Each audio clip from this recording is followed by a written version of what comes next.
Hello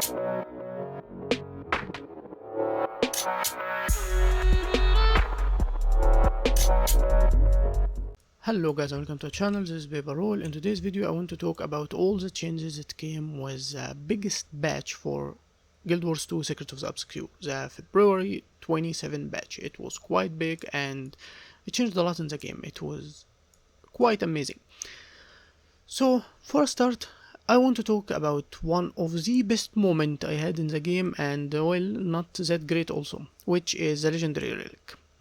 It's amazing having just a legendary for free, doesn't have to do anything about it. I simply had my 7 runes for years now, for all my armor pieces and to the underwater hit piece. So they told us that anyone who crafted even 1 rune before the 27 patch will get the free legendary relic, and I did get it. So it's just great to be able to customize your rune, your sigil, your armor, everything without needing to invest in anything else. However, how this works, it's a new style of legendary that it simply will have to unlock any incoming relic after Secret of the Obscure. So the relics that will come with the next batch will be unlocked. You don't need to have to do anything. But for the next expansion and after that, if they add any relic, you would have to unlock it first, and it will be added to your legendary relic, and any class can use it through the legendary armory. It appears up here like any other armory, legendary gear in the armory. So it is great. It allows for gameplay. You simply don't put it and forget it. You have to play for every new batch. You unlock things, you buy it, you craft it, whatever the method of unlocking. Maybe for us World vs. World players, we'd be able most of the time at least to unlock things through World vs. World reward tracks and stuff like that. But after that, it's added to it, and you can play like any normal legendary equipment. And the difference between that and the other gears and stuff, that for ArenaNet perspective, they said it's like a stat type, so you need to unlock a stat type. It become quite confusing. They said it simply like wouldn't work. You would get an exotic gear or a beast from like Bass of Fire, and you have already can choose any form of a stat type, but you have a legendary that doesn't have it, so it doesn't make sense. However, the new relic is either you have the relic or not. You don't have a relic you customize, like the gear you can customize in PvE. So that was the idea behind it, and also to allow for more constant gameplay, not simply people with legendary ignoring everything new that come. So I don't mind it, it's a good thing. However, I have one problem with the legendary relic that can be changed, and it can fix it, and I hope they do. If you put it on any tab, like let's go to a tab I didn't put in it. So we will mark the relic here and we would add it. You can click and add it, equip, and now it doesn't have any relic effect. So you would click customize. And as you can see, you have every relic in the game right now, but like the old style before they fix it. It's simply telling you with text without any more knowledge, without you saying what condition you will put, how big of the duration, how much the damage. It doesn't show you the skill itself, the boons telling you it will put from relic or something like that. Like this game protection and regeneration when using his skill, how long the protection and regeneration, stuff like that. You don't see it. You would have to choose the relic first, and then after you put accept, you don't simply click it even and show it here. After you put accept, you can go for it, and now you will see the boons. It doesn't even tell you it will give resolution. The tooltip is wrong at this one. You'd have to be really knowledgeable about all relics in the game, or you would have to keep reading and go through it and then click something and accept and then check it again. No, it doesn't work. I don't really like that, and then choose another one. We already can show this. I know the tooltip would be like too big, but honestly we would have needed it. However, it still works the same search window. Like if you write boons, it will give you any relics that have any form of boons on it, something like that. Like example here, if you write bleeding, it would tell you something with the condition of bleeding, something like that. So you have the same search window, but you don't have the information as easy accessed to you as used to be. When I had all this my exotic relic and I want to think of a specific one that I want to use to my build, I simply can go through them and read according to my condition damage. For example, right now, how much would I get from this as burning torment, how much I would get from this, and all the condition to what happen, how many targets, the radius. I can keep thinking while simply skimming around and reading without actually keep choosing to customize, choose a specific relic and then accept and then go read it. It's not that one and another one. So Maybe when you get to memorize all of them with time, it will be good, but every different build would have different stats and different points. So it's legendary, it's great, but I hope they fix that. I hope we can have all the notes like simple relics were fixed. We need the legendary to be fixed. We don't need that. So that is my problem with it, but I like it. I like everything about how we got it. And if you didn't get it through making a legendary rune, right now you can craft it, but it is very, very expensive. Because it require from this thing more like 18,000 or something like that, so it jumped so high up. It used to sell for like 11 bronze or something like that, and now, or sometimes doesn't sell at all. It used to be very, very cheap, like as you can see here. But right now it jumped a lot in the price, which will make it even more expensive, and you need insane amount of it. You can be patient to start saving this from your own salvaging of identified gears and stuff like that, equipment in general, and saving it to actually crafting it yourself, because it is quite expensive right now. So that's for the lyric. Let's talk about other stuff. So I didn't get to explore every weapon yet, actually. I didn't have the time for that yet, and I'm generally only interested in Ranger. But I can guess from the icons I see here that they done a great job for the visual representation. At least the icons I really like so much, and they emphasize on even what the skill is called, like flourish. You can see that vegetation actually growing out of the ground, like Thistle Guard. You see the thrones, the spikes themselves. So you get to actually have quite the feeling. Those two skills have the CC on them, so they showing you the mace in the skills themselves. So I really like the design perspective on it. Now, also for the weapon, what do I think of the weapon itself? Let's ignore what the skills look like. So Mace is very smooth and very great to almost any bar build, unless they change the number or nerf it or something like that, which I don't think they should. It's honestly very stable. You can access those boons from other sources if you play in solo, or if you're trying to play a bar build and the DPS is not that high that you need to adjust it comparing to other weapons. It's good. It doesn't need to be weaker than this. So I don't think they should nerf it. However, it can offer some very smooth gameplay if you're running both Mace, because Arena Net have lowered the stacks that you need from nature strings to go to force of nature. That you grow big, you get 25% damage, 25 healing to other, or if you're competitive, only 15% damage. So it got lowered to 5, not 6. So only your 4 skills, if you spam those 4 skills, you will get the effect force of nature. Before that, in the last beta, you would have at least to get through 1 auto attack chain. Now you don't.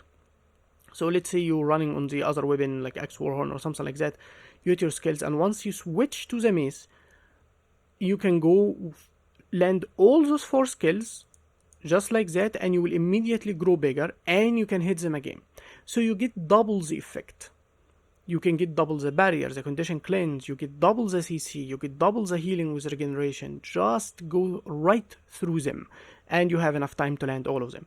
So it's very smooth. However, if you run one weapon, I tried that in different builds, and the PvE build video will be the next one after that, I guess. So it's coming very soon, like a day or two from the time you watch this video. Running only the offhand is not that great.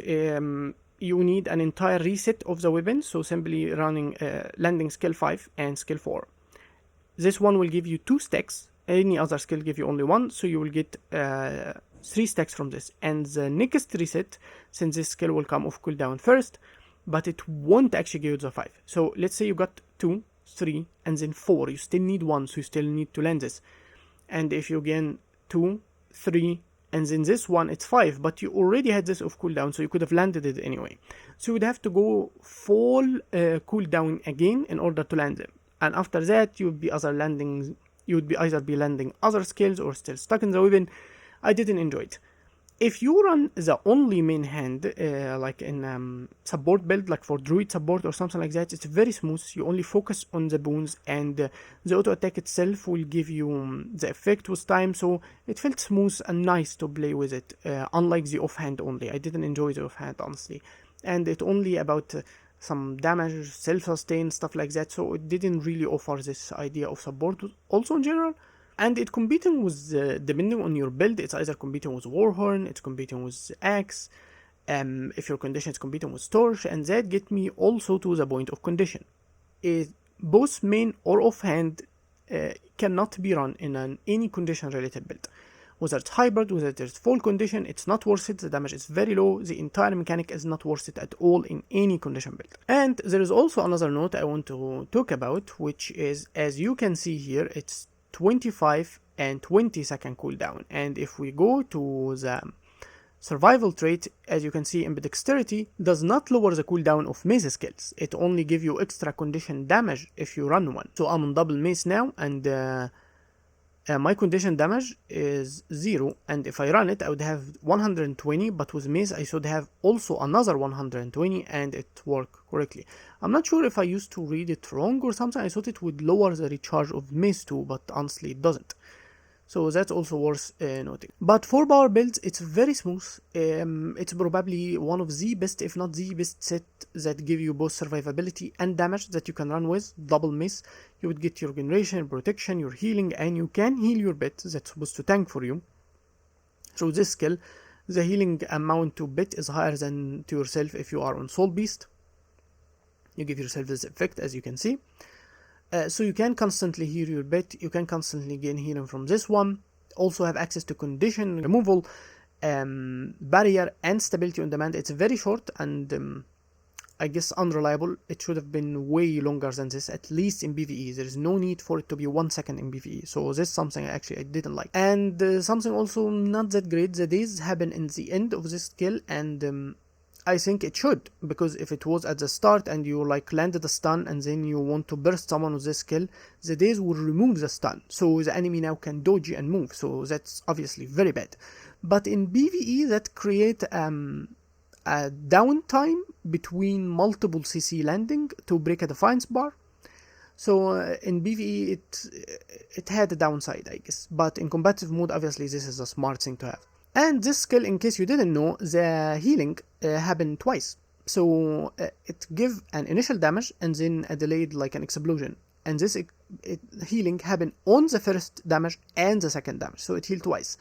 And remember that because of force of nature, you can land all your skill twice. So you can heal from this 4 times. You can get the effect on your bit healing twice with the protection and stun twice. You can gain the barrier twice with the condition cleanse and stability, also the daze and the damage itself. The idea is that it resets your weapon, giving you extra damage for power damage and extra healing to other is really good to have in this weapon. It becomes spammy but useful and very enjoyable to use. And comparing to something like the hammer, for example, you would have to switch between unleashed and not unleashed. That's if you're untamed, but if you're not untamed, then you would have to choose a skill and stick with it. So you would have to really be compromising what to do, but you will always have the same effect on the mace, unlike the hammer, which why I really enjoy the mace as general now. But like I said, it's amazing in any power build, but it's not useful in any condition related build. Now another thing for ranger is the new bit, the sky chak striker. So where does that bit land? It has similar stats to like tigers and stuff like that. In general, it's lower condition damage, but it's very high critical chance, it's decent bar damage, it's low toughness, low vitality, or medium vitality I would say. However, this bit have some good things to it. I tested its DPS comparing to other bit, but I don't have arc DPS, so my test methods are not as accurate. And it have almost similar or close, maybe a little bit higher than the shark, for example, the ether hunter, this one.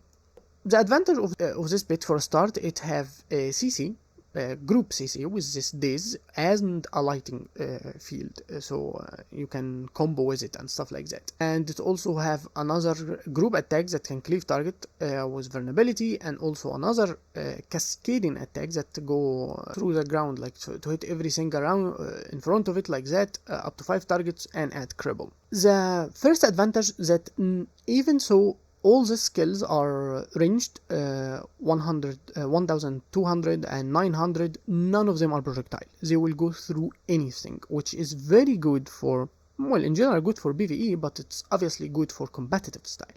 They cannot be blocked or stopped or reflected. They will land every time. Even the days will land through reflect, like if you fight an elementalist or something like that, which is something quite rare with bits to have. Like if you're playing with Iboga, the ball of Iboga is a projectile that can be stopped. Jacaranda's Immobilize is a projectile that also can be stopped. Besides that, it have a cast time, but since it's not a projectile, it doesn't have a travel distance, which make it, once the animation of the bit itself happen, the skill almost land instantly. So you can avoid or dodge it or anything or block it when the bit itself movement, but you can't simply avoid it through distance because there is no travel distance for it. It's just almost close to instant, which make it quite unique. And if you run it with Soulbeast, for example, it's one of those bits that can give you ferocious effect. So you can land through range this damage, the cascading one, you can land the feel, and you still have the worldly impact. So I think it have a place if you can find a place for it. It doesn't have this much damage, but this is quite unique of effect to run. It's really up to what build you run it that might use it. It's not a bad build. It's not a bad bit with such effects. Especially it's 4-ranged, it can cleave multiple targets except on the auto attack, so even PvE it will be landing its hits on everything around it. And the graphical style is actually good. It's a chak, but different than the PvE one because it's one of the new expansion, like the Ether Hunters, those charged creatures that's looking quite weird. So I quite like it. I'm not sure I would actually be running anything. My builds are usually using the bit that it's exactly needed for it. I find it quite tempting to run in a power build like in PvE, but other than that I don't find a reason to run it. For World vs. World, for example, you know, I play my Druid that I need to bring people or keep them around me to land my CA skills, so I use Iboga for that. So these would still allow the people to simply move out, so I don't have an actual use for it. But I don't think it's a bad bit in general, but it's just not superior enough that it would make us ignore any other bit. It's not Turtle that was bought for specific reasons, that it is the support bit that a Druid would be able to keep up with other classes using it with the protection field and protection defense. So I didn't expect from the bit to be this valuable, but I think it is actually have its unique capabilities. I don't think it's a bad bit in general. Now for the weapon again and how to unlock it.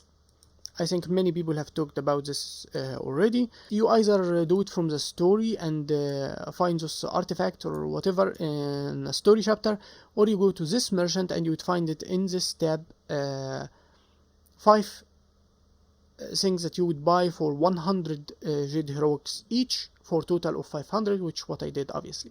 So those are all the things I want to talk about. There is also the legendary armory, the story, the map and stuff like that, but I am not invested in it since I already have a full legendary armor for all classes, so I didn't invest anything in the new legendary armor. I like its looks and the fact that it will be adding a new more flashier type when they add the tier 1 in the next batch or the next big batch. It's like the World vs. World one when you have 2 tiers for the Ascended and you can take the skin with you to the legendary. It will kinda be the same, so it will be more flashy or different if you go for the tier 2 also.